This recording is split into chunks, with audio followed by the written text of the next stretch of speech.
Pozdravljeni. Uporaba rdečih zastav na pravkar zaključeni veliki nagradi Avstralije je v svetu Formule 1 sprožila kar nekaj polemik. In danes si bomo ogledali, kaj vse imajo na voljo pri vodstvu dirke. In ugotovili bomo lahko, da ni bila na voljo le ena rešitev.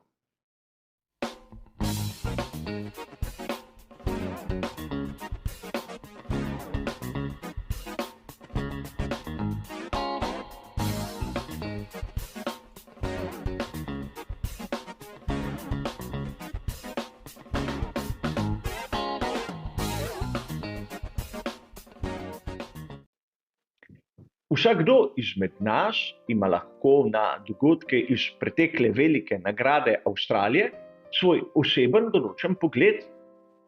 A najprej si bomo v prvem delu tega prispevka pravzaprav ogledali, kaj imajo na voljo pri direkciji dirke za uporabo v takšnih situacijah.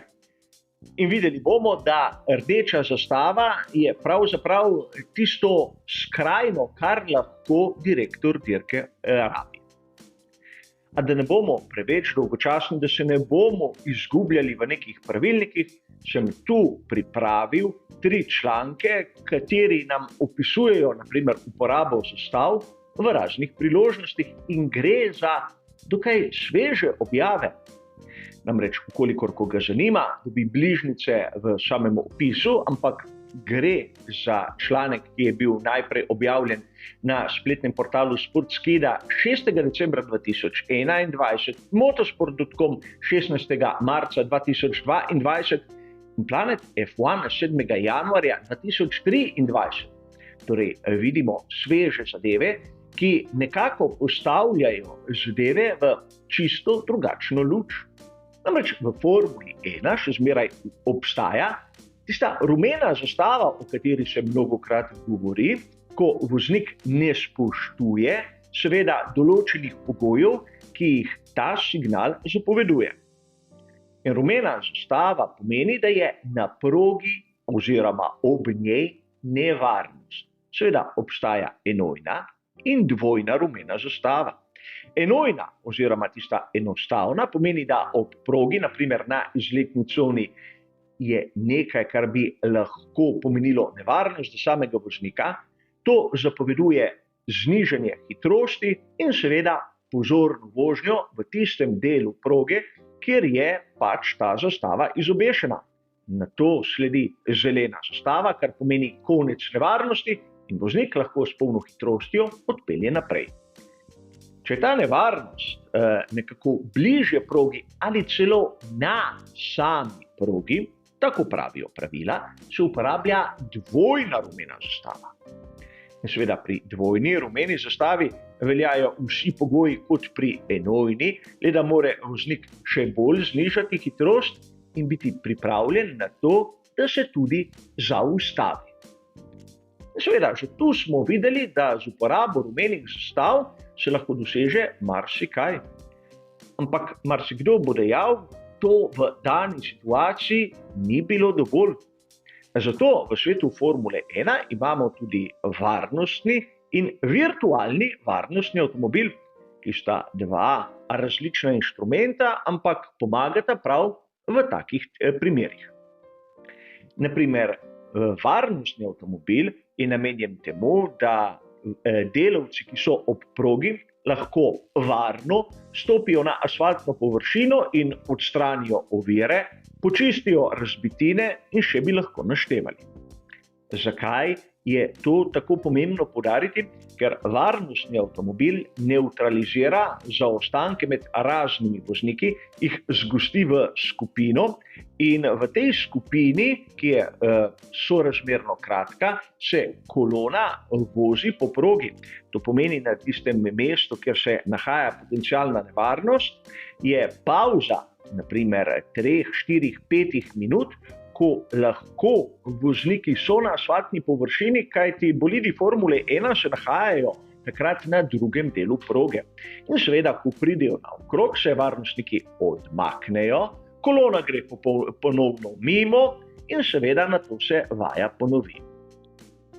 In seveda ta varnostni avtomobil pride v poštev pri pogojih, ki smo jih prej opisali pri dvojni rumeni zastavi. Kaj pa virtualni varnostni avtomobil? No, pri virtualnem varnostnem avtomobilu ne pride do tiste zgostitve skupine v eno kolono, temveč samo vozniki znižajo ritem. In to je posledica tragične nesreče Žula Bianchija. Takrat je bil viličar na izletni coni in ne ob progi ali na njej. In virtualni varnostni avtomobil pravzaprav služi temu, le da se voznike nekako upočasni in tako prepreči ponovitev tiste situacije. Ampak grožnja mora biti proč od asfaltne površine. In seveda ostaja tudi rdeča zastava, ki prekine delovanje na sami progi.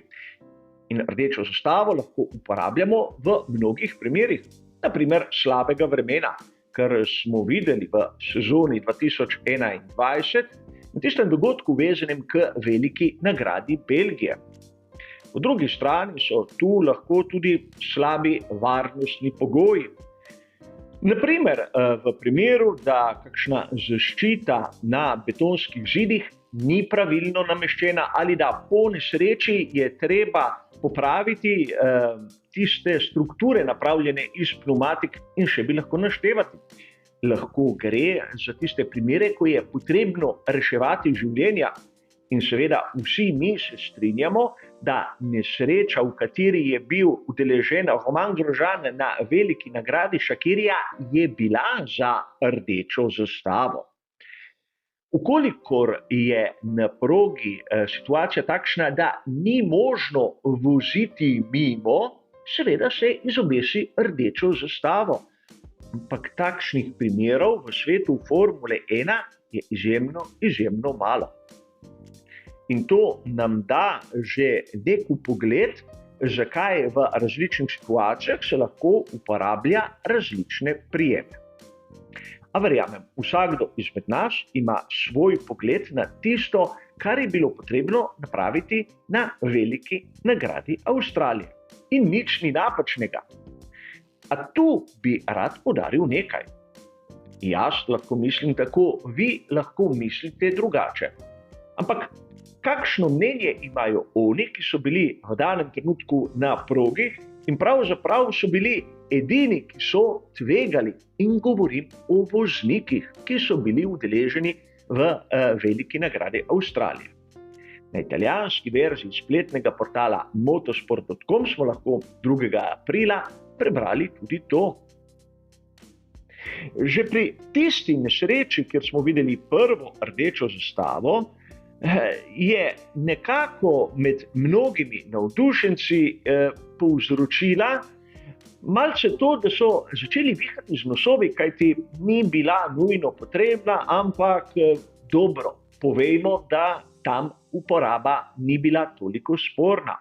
Ampak v drugem primeru, ko je na progi se ustavil Kevin Magnussen, lahko preberemo v članku, da naprimer Max Verstappen trdi, da zadevo bi lahko varno rešili, verjetno za varnostnim avtomobilom, lahko celo z uporabo virtualnega varnostnega avtomobila, zagotovo ne s prekinitvijo same dirke. Tudi Fernando Alonso ni bil prepričan v to izbiro, namreč dejal je, da v Bakuju poskušal vzpostaviti kontakt z direktorjem dirke in ga vprašati, zakaj je bila potrebna rdeča zastava po seveda tistem trku. Varnostni avtomobil bi bil po njegovem mnenju čisto dovolj. In poleg tega, namesto tistega klasičnega stoječega štarta, bi lahko imeli leteči štart, kar bi bilo bolj varno. Namreč druga rdeča zastava, ki smo jo videli takoj potem, je bila seveda posledica tega, da na progi je bilo preveč drobcev zaradi trka med obema bolidoma ekipe Alpine in tu ni dvoma.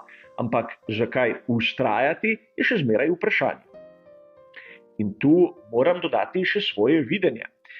Namreč razumem, da nekaj krogov pred koncem je prišlo do trka, ki bi lahko povzročil nevarno situacijo.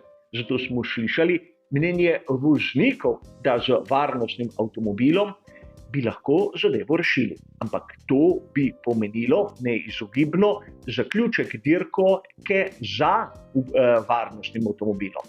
Nekaj, kar pa si pri publiki nekateri ne želijo.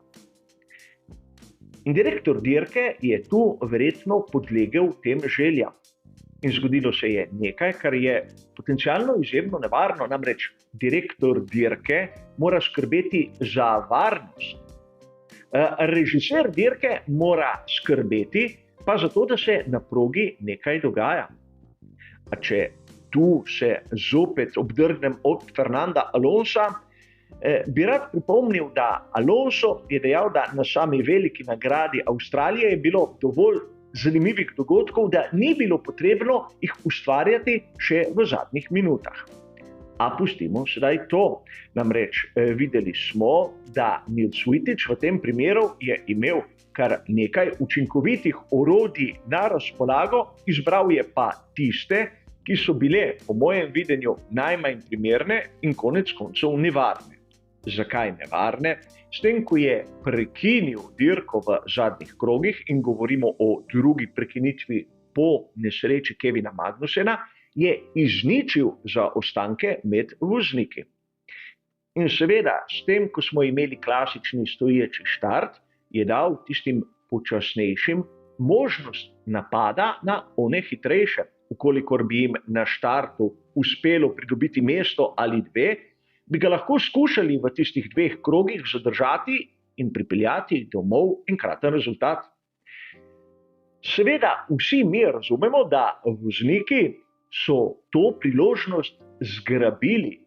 Namreč, ukolikor ne bi razmišljali v tej smeri, ne bi bili nekako vredni biti na štartnem razporedu, ampak prav ta njihova želja biti nekako boljši je pripeljala po tistem drugem ponovnem štartu do kar nekaj trkov, nesreč in nevarnih situacij, ki bi se jim lahko izognili. Še enkrat ponavljam, nikjer ni zapisano, da se morajo dirke končati brez varnostnega avtomobila. To je nekaj, kar so nekateri, naprimer Mihael Masi, uporabljali kot izgovor. Govorilo se je, da so se predstavniki ekip in seveda vodstvo dirke domenili, da bodo skušali čim več velikih nagrad pripeljati do konca brez uporabe varnostnega avtomobila. A ne obstaja noben dokument, noben zapisnik in, kot ste razumeli, nobeno pravilo. To je le nekaj, kar se govori. In seveda nič drugega. V tem primeru bi lahko dirko prekinili, kajti krogov je bilo dovolj, pripeljali do konca za varnostnim avtomobilom ali v skrajnem primeru, kot je povedal Alonso, uporabili leteči štart. Seveda, zaradi nerodnosti smo tako ali drugače videli zaključek za varnostnim avtomobilom, a v tem primeru upam, da so bili kritiki zadovoljni. Za danes bo pa kot običajno to vse. Hvala za vašo pozornost in nasvidenje.